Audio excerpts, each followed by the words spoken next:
중앙일보 회장, JTBC 회장, 그리고 2017년 대통령 미국 특사를 역임하셨고 현재 중앙홀딩스 회장으로 재직 중이십니다. 여러분 다시 한번 큰 박수로 환영해 주시기 바랍니다.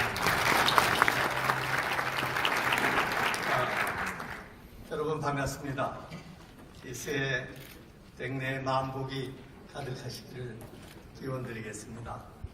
사실 저는 이런 중요한 심포지움의 기조연설을 할 만한 그 경험과 그 식견을 가지고 있지 못합니다. 그렇지만은 이 북한의 산림녹화 사업의 중요성을 일찍이 제가 알고 있었고, 또 우리 고건 총리님을 비롯한 많은 분들이 이러한 사업을 해오시는 것을 지켜보면서 저도 기회가 되면 작은 힘이라도 보태겠다 하는 그런 생각을 늘 하고 있었습니다. 이번에 이제 남북 평화 분위기가 조성이 되고 앞으로 여러 가지 그 굴곡이 있겠습니다만은 이 산림 녹화 운동만큼은 국제 정세와 정치 상황을 넘어서 우리 민족이 함께 노력해야 할 사업이라고 알고 제가 앞장서겠다는 그런 생각으로 몇 말씀 드리겠습니다. 이 세계 4대 강국의 첨예한 이해관계가 교차하는 한반도에선 한동안 말폭탄이 오가고 화염이 냄새가 진동했습니다. 문재인 대통령과 북한 김정은 국무위원장, 트럼프 미국 대통령의 드라마틱한 협상으로 일촉즉발의 전쟁 위기는 해소되었습니다. 그러나 74년간의 분단과 적대, 전쟁과 냉전이 계속되어 있는 상태에서 북한의 비핵화와 한반도 평화 체제 구축은 결코 쉬운 일이 아닐 것입니다. 저는 여러분과 마찬가지로 한반도 평화와 동아시아 평화, 더 나아가 세계 평화를 간절히 원하는 사람입니다. 하지만 기존의 외교적, 군사적 접근만으로는 답이 나오지 않습니다. 김정은 위원장은 북한이 국제사회의 협조를 받아 경제 개발을 하면 잘 살게 될 것이라는 확신이 들어야 통 크게 비핵화를 결단하게 될 것입니다.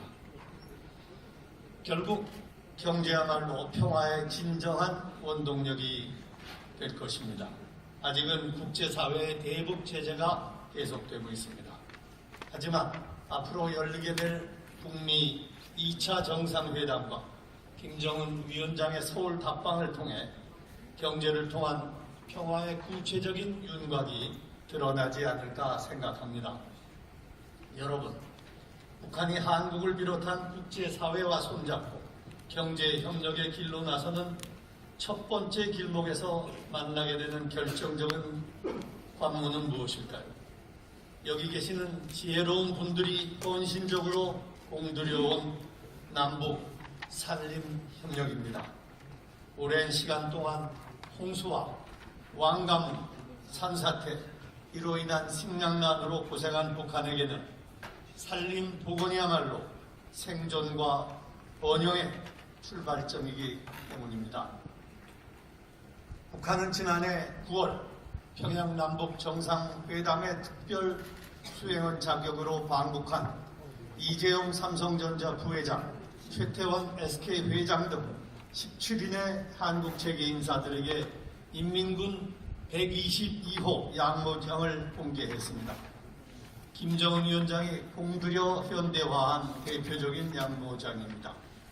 남한이 산림 복원에 관심을 가져달라는 북한의 간절한 의사 표시일 것입니다. 산림 협력은 9.19 정상회담 핵심 합의 사항이었을 정도로 중요한 프로젝트입니다. 북한의 산림 훼손은 1980년대 말 공산권 붕괴 이후 초래된 에너지 위기에서 촉발되었습니다. 러시아가 북한에 약속했던 원전 건설이 취소된 데다 연간 100만 톤 규모의 석유 공급만 마저 중단됐던 것입니다. 주민 생활에 필요한 최소한의 연료 공급이 끊어지자 북한에선 나무를 기본적인 에너지원으로 삼을 수밖에 없었습니다. 관리 권한이 지방정부로 넘어가면서 중앙정부의 지원과 통제가 약해졌습니다. 그러자 식량 부족을 해소하기 위해서 산비탈에서 다락밭 조성 사업이 실시된 것도 사태를 악화시켰습니다. 북한은 뒤늦게 1998년 국토환경보호성을 설립해 산림관리 권한을 중앙정부로 다시 가져왔습니다. 그러나 한 번 망가진 산림은 되돌리기 어려웠습니다. 거듭된 자연재해로 사회 기반 시설이 심각하게 파괴되어 산림을 지킬 경제적, 사회적 힘을 상실했기 때문입니다.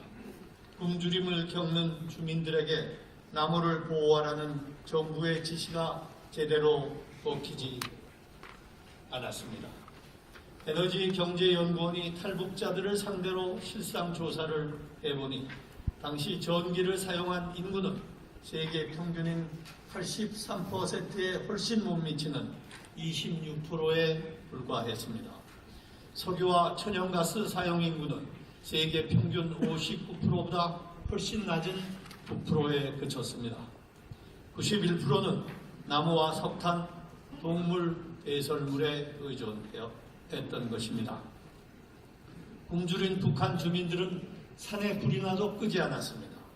나무가 불타 없어지면 농사를 지을 밭이 생기기 때문입니다. 오죽하면 전문가들이 탈북자들을 환경난민이라고 했겠습니까? 이런 지경이니 산의 나무가 성할 리가 없죠. 여러분, 북한 산림 재앙의 끝은 어디일까요? 국제기구들은 한반도의 사막화라고 경고합니다. 북한의 고통을 방치하면 남북 모두의 생존을 위협할 것이라고 합니다. 이런데도 우리가 강 넘어 불구경식으로 팔짱만 끼고 있을 여유가 있겠습니까? 더구나 한국은 북한에 전수할 가치가 있는 훌륭한 산림 복원 노하우를 가지고 있습니다. 개발도상국 중 유일하게 산림 녹화에 성공한 모범적인 나라입니다.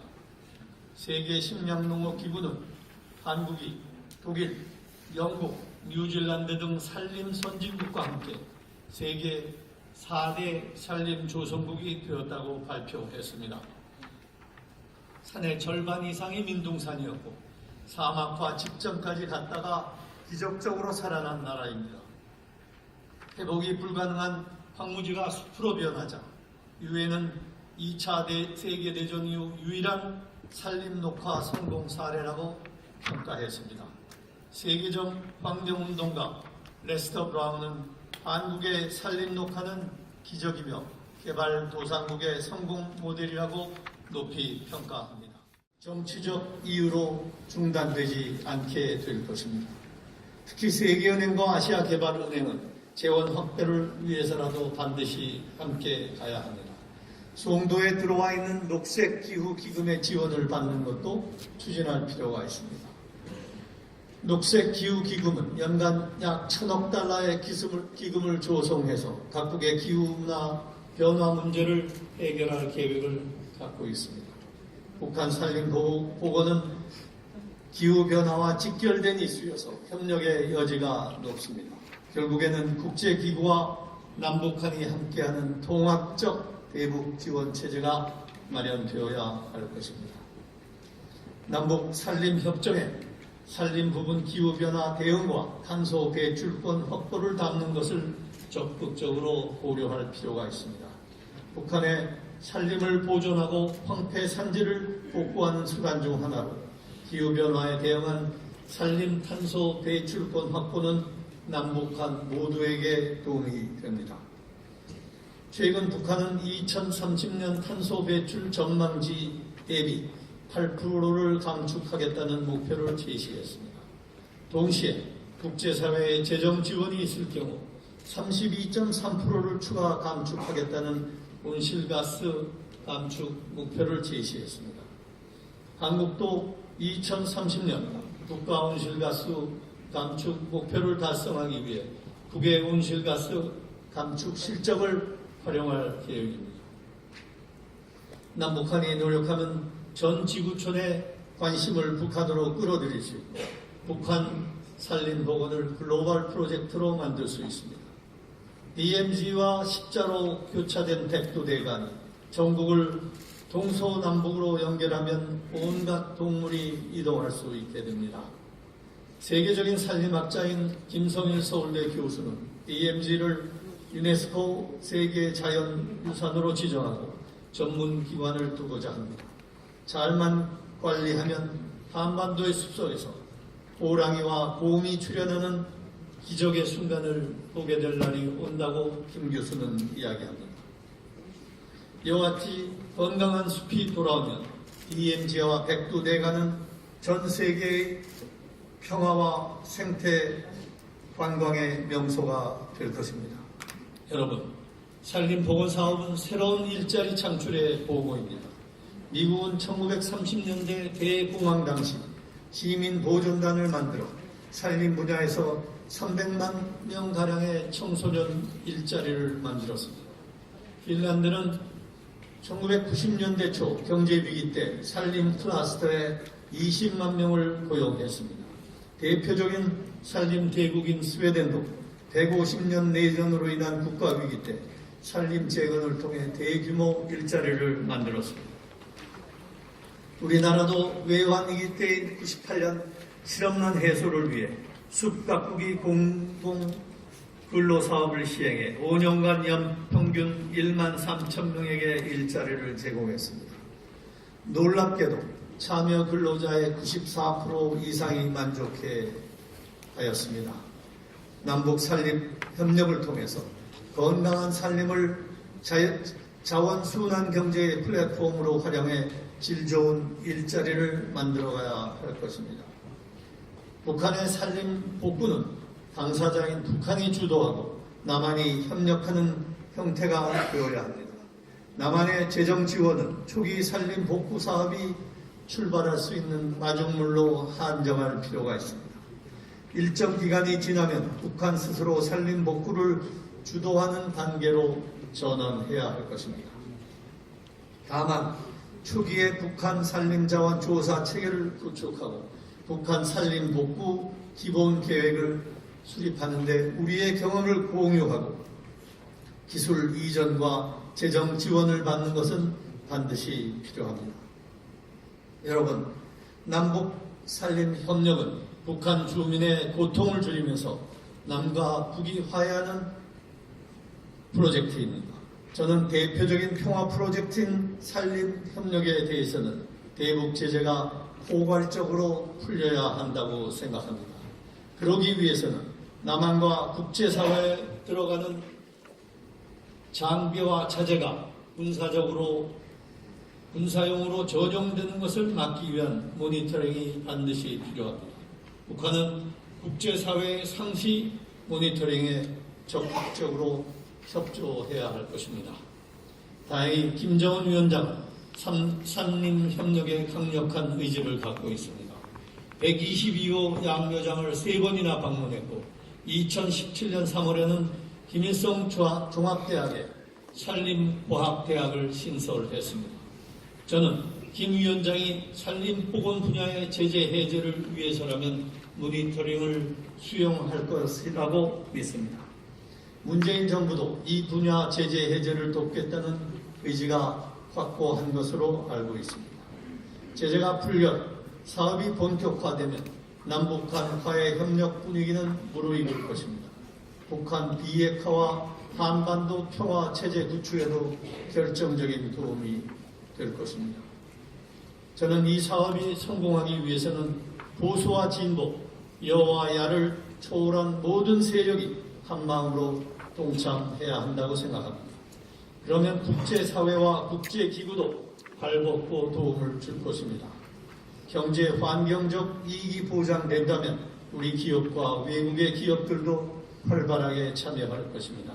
이는 남북 경협에 물꼬를 트는 결과를 만들 것입니다. 여러분, 산림협력은 남북한을 모두 살리고 자손 만대의 번영을 안겨주는 최고의 프로젝트입니다. 이 신의 한 수가 성공하면 전 세계 남북에 대한 기대치가 올라가고 안보 불확실성이 해소되고 국가 브랜드가 급상승합니다. 한반도 평화, 동북아 평화, 세계 평화에 기여할 기회를 잘 살기 위해 우리 모두 하나가 되기를 진심으로 기원합니다. 끝까지 경청해 주셔서 감사합니다. 굉장히 환경적인 측면에서 왜 우리가 산림 보건을 다뤄야 되는지 말씀해 주셨는데요. 다시 한번 홍석현 이사장님께 큰 박수 부탁드리겠습니다.